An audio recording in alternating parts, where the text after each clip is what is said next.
জায়গাটা কত সুন্দর, এরকম দৃশ্য তো শহরে পাওয়াই যায় না। এই জায়গাটা অনেক সুন্দর, কিন্তু সন্ধ্যাবেলা পুকুর পাড়টা এড়িয়ে চলাই ভালো। কিন্তু কেন? সবাই বলে এখানে নাকি এক অভিশপ্ত আত্মা ঘুরে বেড়ায়। সব গল্প শহরে কেউ বিশ্বাস করে না। চল এখান থেকে চলে যাই।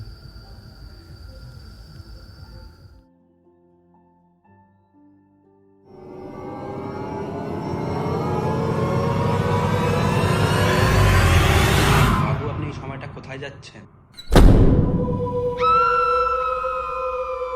এই তো সামনে পুকুর বাড়ি যাচ্ছি, কিন্তু কেন? বাবু, আপনি এই সময়টা পুকুর পাড়ে যাবেন না, জায়গাটা বিশেষ ভালো না। দূর, এসব কিছুই না।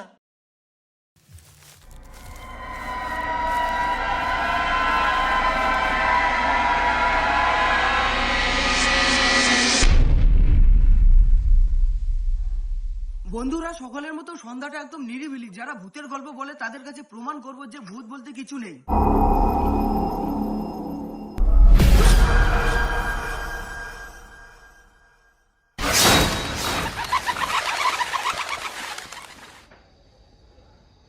কে কে ওখানে?